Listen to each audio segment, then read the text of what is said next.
Hello and welcome to third episode of Putting Your Best Foot Forward. Ace, your comeback. This is your host Guneet, and I'm here with a very special guest today. Today we talk about return to work with parenting. Like most people, when we decide to have families, we often have to choose to put either the job first or being a parent first. Some of us have even given up our jobs to take care of our precious ones. Like some take a break right after, when the baby is born, the newborn stage. Some continue till the child is a toddler. Some take a break when the kid reaches high school. But leave that aside. And now imagine a scene where a company provides support and a place where we could discuss our myriad of childcare issues, right from burping properly to getting them to behave properly to choosing subjects and college, where we could get competent professional guidance. How much better our lives could be, how much more dedicated we would be to the companies that we work for. So, leaving you with that thought, please welcome our new guest, Mr. Amit Singh Kelly from London. He's joining us from all the way from London, and thank you so much. Thank you and welcome, Amit. Thank you very much. Amit runs his own business and takes care of his family and child, along with educating companies about increased value that parents can bring to the companies if they feel that they have been supported when parents need them. Amit is a co-founder of company for working parents, a company that helps organizations become more inclusive for their working parents. A former deputy head teacher, Amit uses his experience and his training as an ICF coach to create an environment in the workplace that is more empathetic and humane, and where parents can thrive both at work and at home. In addition to running coaching sessions and parental webinars, Amit also speaks publicly about his own personal story, having lost a parent and then becoming a parent to his daughter, born with three holes in her heart. Please welcome Mr. Amit Singh Kelly. Thank you. Thanks for that. Uh, so, Amit, can you please tell our audience a little bit more about your personal and professional self? Yeah, sure. So I guess maybe the personal self I can start with. So I'm part of the Indian diaspora. I'm born and raised in London in the UK. My family originates from Jalandhar in Punjab and also Tanzania in East Africa. I have two children, a girl and a boy, happily married. So from a professional point of view, as you mentioned, I used to be a vice principal or a deputy head teacher in a secondary school here in the UK.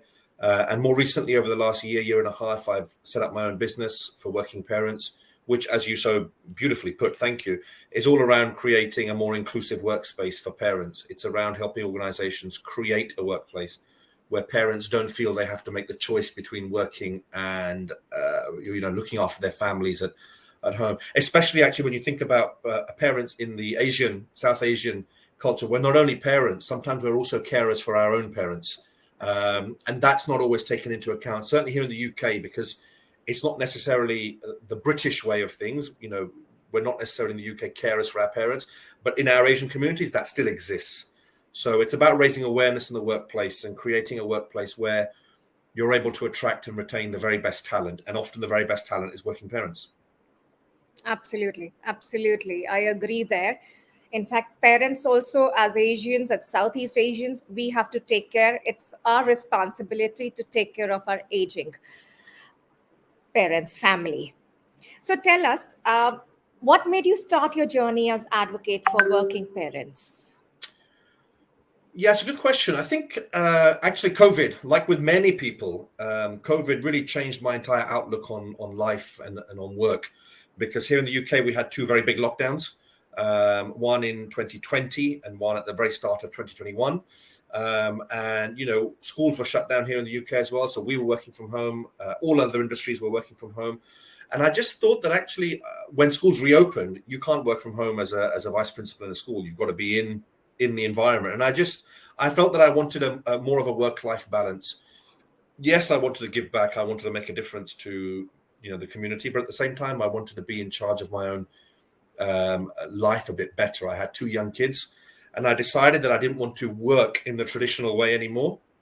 I wanted to set my own business up that actually trains organizations to support people that were feeling like me, that were deciding to leave the workplace. I wanted to not necessarily have everybody following me, but actually creating a workplace where people felt they didn't have to make those choices. So helping workplaces create a more flexible environment, supporting their parents by educating them more on parenting topics, doing my storytelling and my webinars and those kinds of things.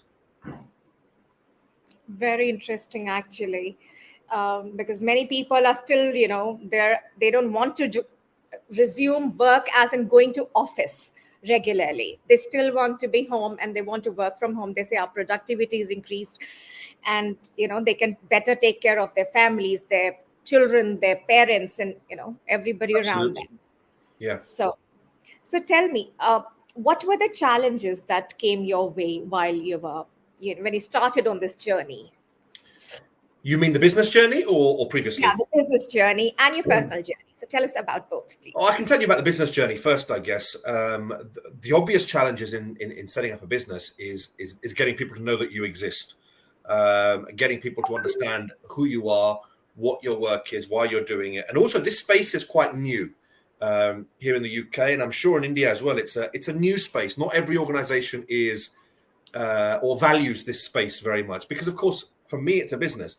I'm going to come to your organization. I'm going to say that I will run webinars. I will do some one-to-one and group coaching for your parents. I'll do storytelling, but I want X amount of money. The business might say it's not a priority for me right now to spend on something like this. I have other priorities that are more important, like paying increased bills or whatever it might be. So I think one of the big challenges for me was, and still is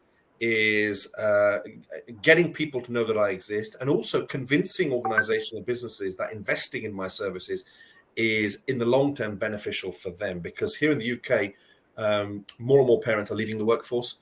Attraction and retention rates for organizations are very poor because those organizations that are going back to the old school way of doing things are not able to get the very best talent, because the very best talent are people of a parenting age, generally speaking.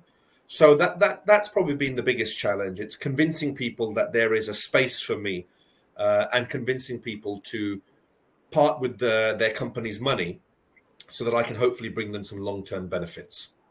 Yeah. Yeah. And what were the challenges that you overcame personally to set this up? And Well, the personal challenges obviously is my own story, and that's one of the sort of the bit I do about public speaking. I do my storytelling, and that is around. It predates COVID. It's around parenting, but it's both ends of the spectrum. It's around my own parent and then becoming a parent. So from my own parents' point of view, it's actually my mother was diagnosed with ovarian cancer at the start of 2016, and she was young. She was 54 when she was diagnosed. And it was really, I tell my story around what that was like as an only child, a child in the sort of South Asian, Indian diaspora, where we don't talk about certain types of cancers, I guess, ovarian being one of them, because it's in a woman's sort of, private kind of area. And, we don't talk about it so much. So a lot of what I do is raising awareness about those types of cancers that, if we don't talk about it, they're still going to affect us. Cancer does not discriminate. It doesn't care whose body it is housing itself in. It does not discriminate. It doesn't discriminate by age, by gender, by race, by anything. So if we're not talking about things like breast cancer, ovarian cancer, prostate cancer, then, our communities are not recognizing the signs. So by the time my mother was diagnosed, it was stage 3. I don't know whether we missed the signs. I don't know whether the doctors missed the signs. It's just one of those things. And really, I talk a lot about what that journey was like. Going through the whole process of being an only child, still living with my parents at that time, and trying to support her, trying to support myself, my father, trying to carry on working, just through that journey. And this was all pre-COVID, so it was a normal work time. And her journey had ups and downs. She was diagnosed and she went under treatment straight away for chemotherapy. The initial chemotherapy was fairly positive. They were able to reduce the size of the tumor. She had major surgery in the summer of 2016, called debulking surgery. So a lot of the ovaries in those areas were removed. A lot of the cancer was removed. It was major surgery. I think she was in for 9 or 10 hours. But it was successful in the sense that it managed to reduce the cancer. We were told that around that time or just after that, ultimately the cancer is incurable. But that didn't mean there was a death sentence placed on her. It just meant they would have to find ways for her to live with the cancer. They were never going to be able to remove it. Obviously, it meant that she probably wasn't going to live for another 20 or 25 years. But, with the right treatment, she would be able to live for at least a few more. In the end, the cancer did return. The surgery, while successful, her stitches took a long time to heal. In that time, the chemotherapy was delayed. The more chemotherapy she needed was delayed. The cancer returned. The chemotherapy she was then going under was quite clearly not working. Her physical health was deteriorating. We saw it on a daily basis. Her ability to move became restricted. Her ability to communicate became restricted. And we were seeing before our eyes, basically I was watching her die. I was watching my mother die before my eyes. It was then fast forward December 2017, or maybe a bit earlier. I think it was maybe November 2017. We went into hospital. I mean, she was under a hospital here called St. Bart's, a very, very reputable hospital for cancer. We went in there. She was very weak by this stage. She was in a wheelchair. She couldn't walk by herself. I knew what was going to happen in that meeting. I think my father still had hope, but I knew what was going to happen in that meeting.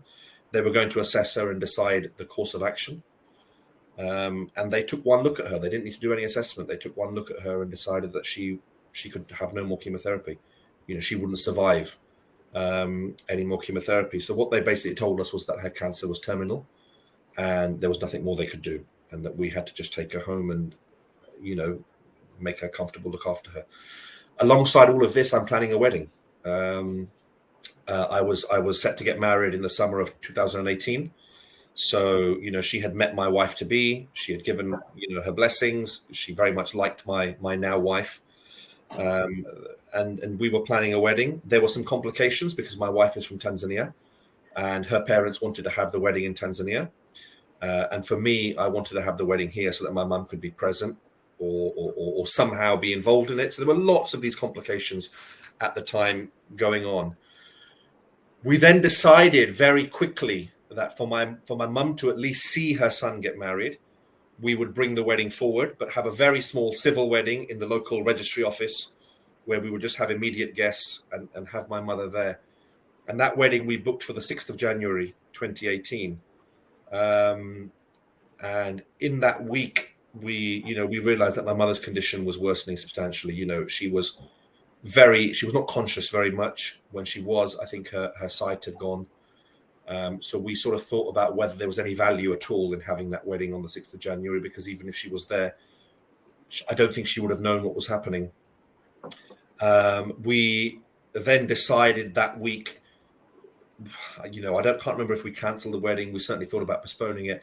In the end, it didn't matter because my mother died on the morning of the 5th of January. So she, had we kept the wedding, she wouldn't have made it anyway. So she died in the morning of the 5th. She died at home. We were at home. She was surrounded by myself, my father, her sister, my Masi, her mother, my Nani. Her mother was, still fit and alive. My mother was the youngest of her 5 children. So for her, it was very difficult, of course. She spoke no English. So for her, it was, she didn't understand necessarily what the nurses were saying. And we were trying to communicate whilst trying to protect her as well. So that all happened, then, and she died on the 5th. And, I still got married in the summer of that year. It was a bittersweet wedding because obviously there's lots of happiness from my end, but there was lots and lots of crying because my mother's absence was very much felt. So the entire wedding, and as you know, in our weddings, they're week-long, 2-week-long, the entire process, all of it was really a tribute to her at the same time as being a celebration. Yes. So that's really one part of the story. One part is dealing with my mother's loss and all of that. We then, I guess, fast forward to my daughter being born. Now, my daughter was born in May of 2020. Now, if you remember now, that was peak COVID. So here in the UK, we were in peak lockdown. My mother was, my daughter was born in the lockdown. I wasn't, I was barely allowed in the hospital. We found out when she was 8 weeks old, when she was going for her immunizations, the doctor said that she has a heart murmur. You need to just go and get checked out. I can't immunize her until then. So we went to get her checked out. We didn't think anything of it.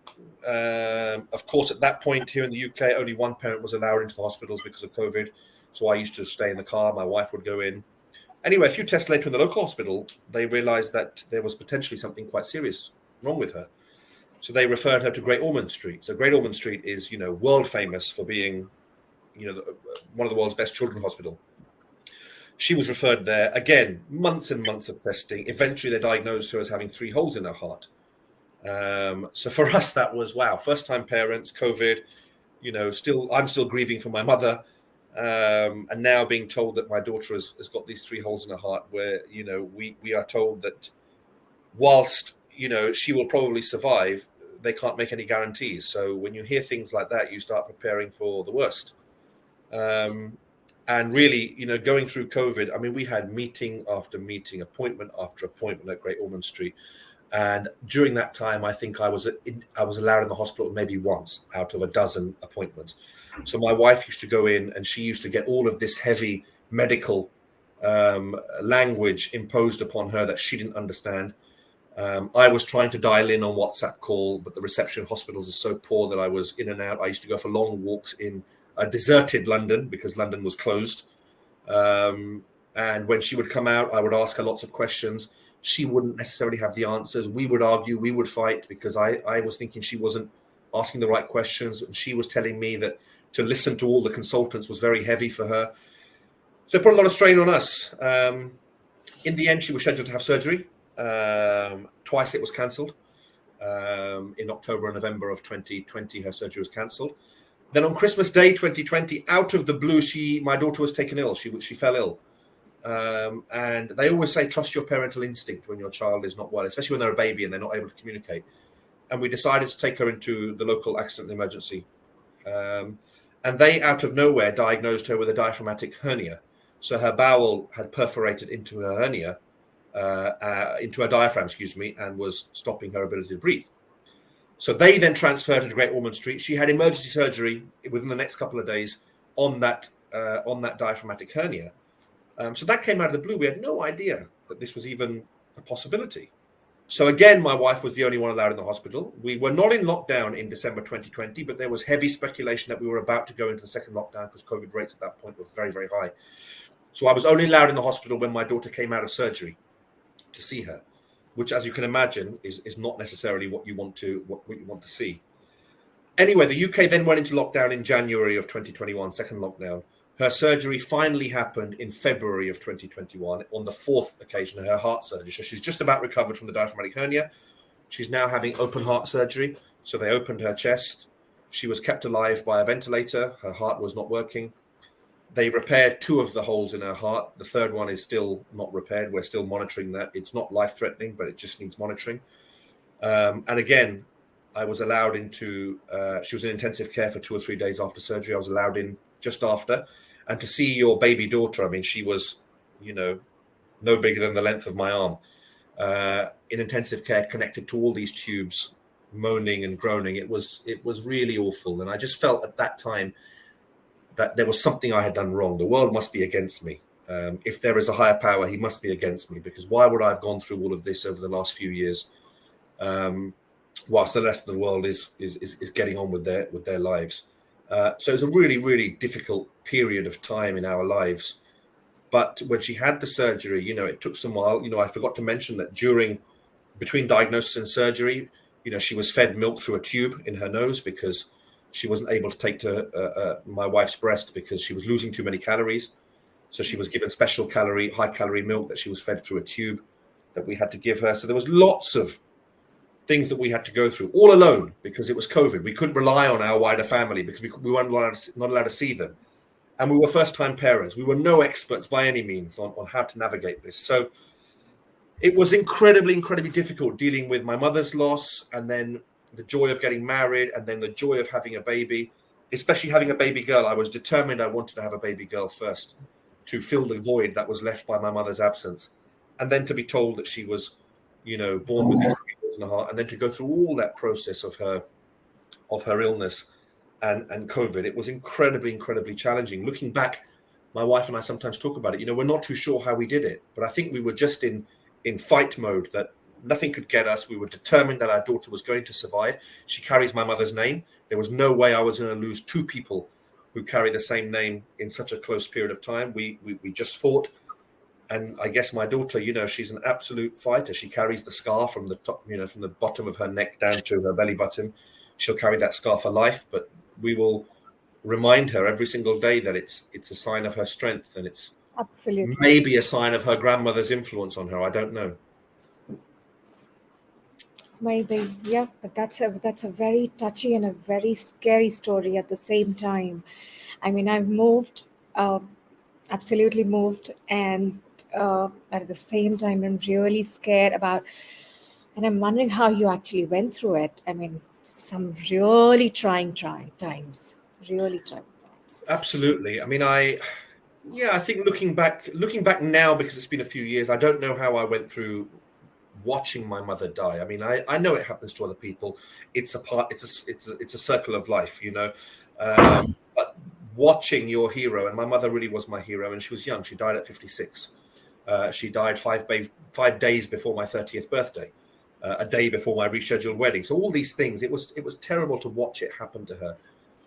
I don't know how I did it. I don't know how I got through it. And then I don't know how I went through a wedding and then went through my daughter's birth. But I guess if life teaches you anything, it's that you are given the cards. It's up to you how you deal with those cards. You can sink, you can fall into all sorts of issues, or you can say, I have to get through this. I have to live. I have to live for everything around me, and that's, I guess, what I chose.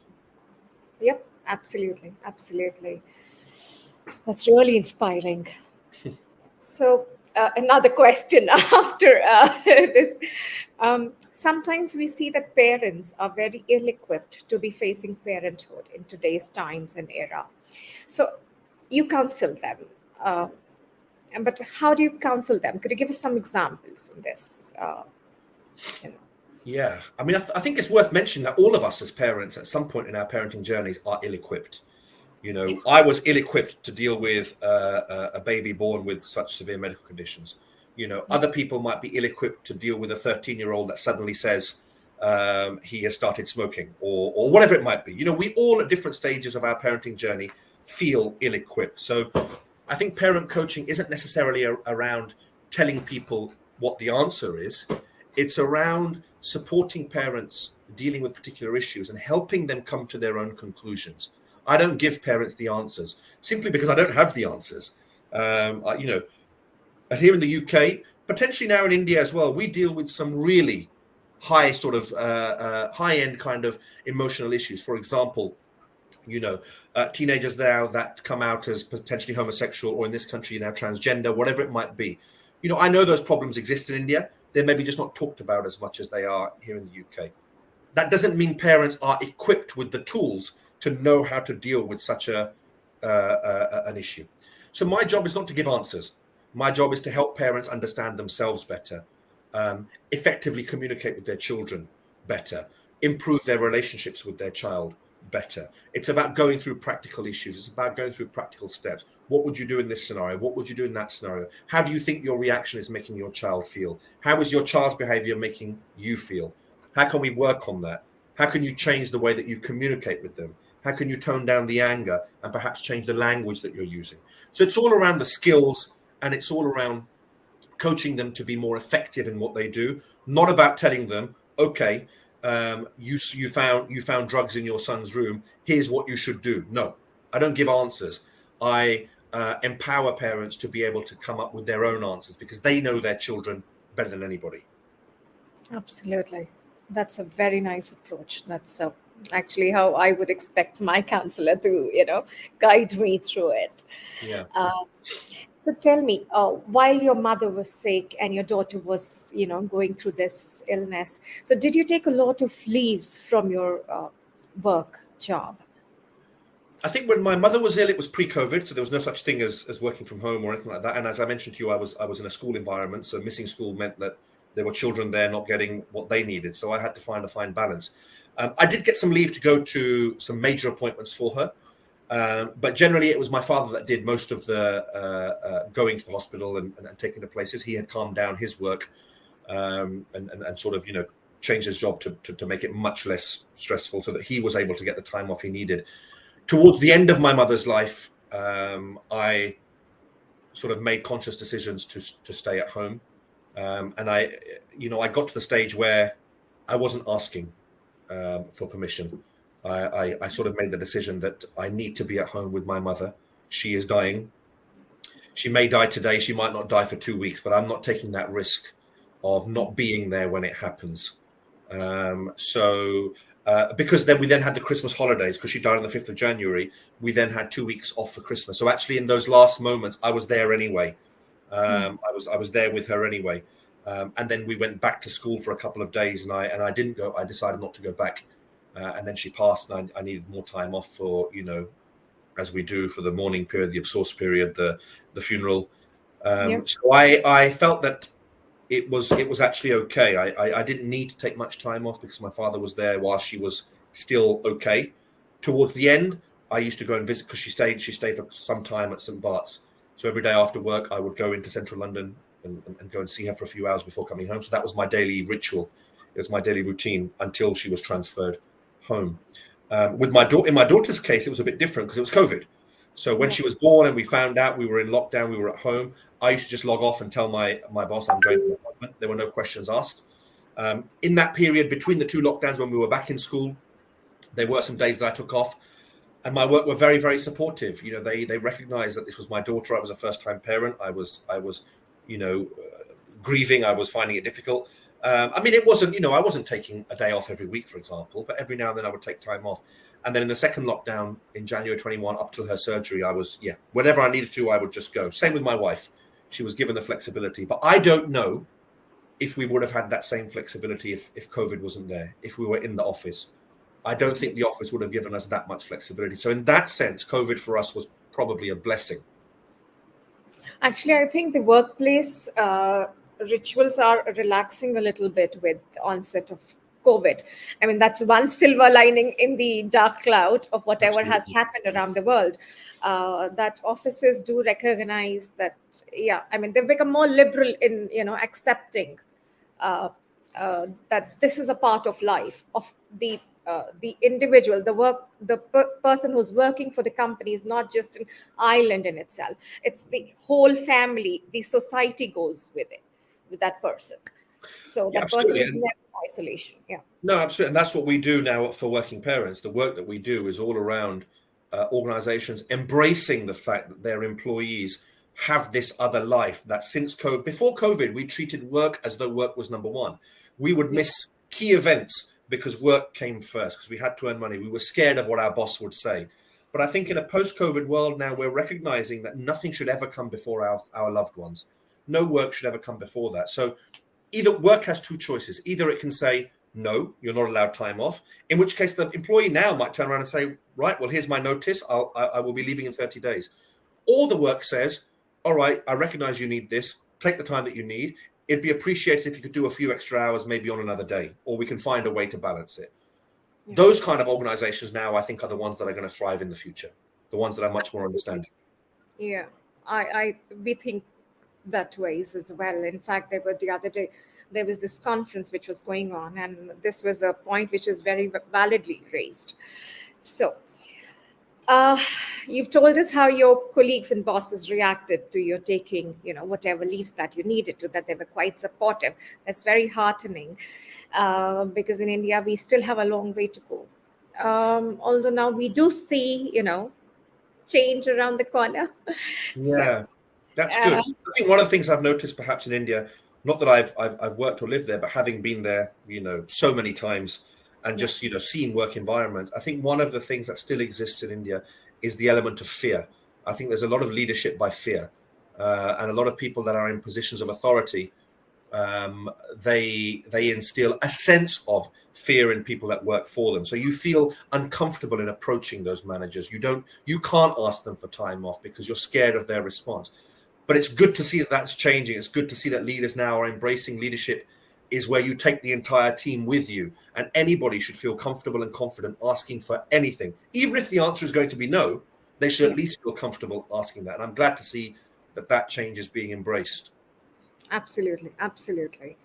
So tell me, were there any mentors or individuals who guided you on your new journey to re-establish yourself through this, uh, setting up your new uh, role, your new work, your new career?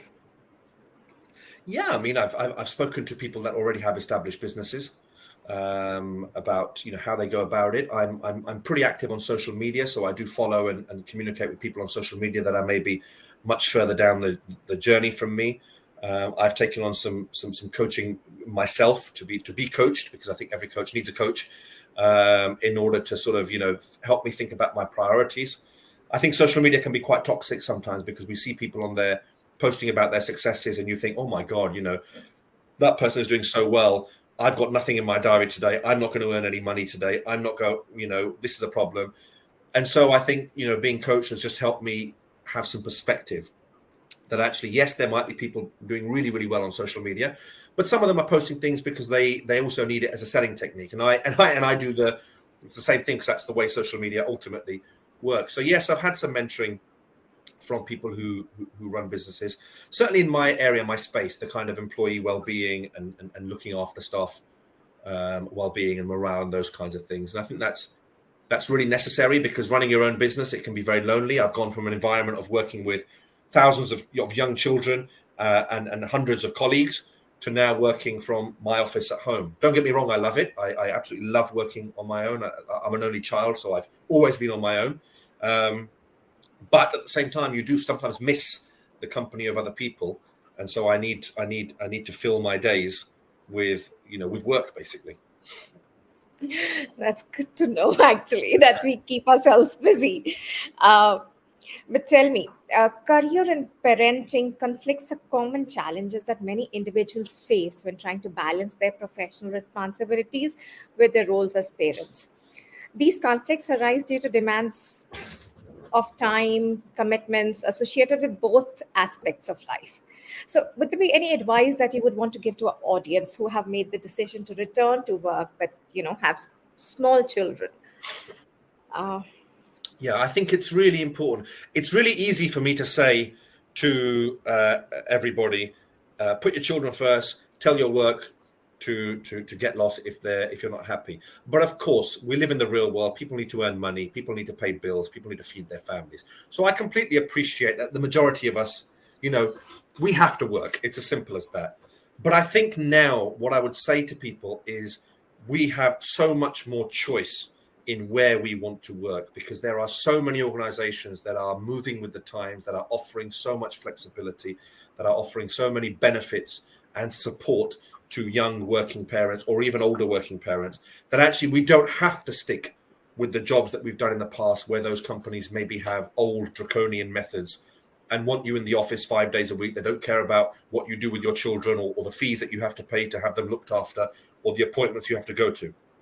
Yeah. What the only advice I would give to people is, yes, I appreciate you need to work, but please think about the choice that you now have on offer. You don't need to go back to the same organization if you don't feel that you're getting benefits from that organization.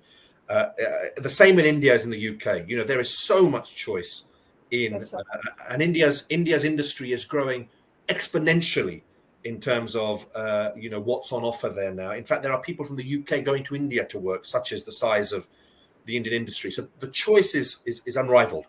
So I would say to parents that if you're going back to work with young children, put your children first, 100%. But whilst I say that, I respect you need to work. I understand you need to work. So find an organization that can work around you rather than you having to work around that organization. And find a leader, find a boss, find a manager that you can talk to as though you would talk to a friend, and not somebody that you feel uncomfortable approaching when you need that support, because that's an unhealthy and toxic environment and relationship to be in. That's a very good advice, actually. I would, had I been at that stage and would have returned to work, I would have actually definitely followed that. But tell me, so we have some clients here, audience, some members in the audience who have children in teenage.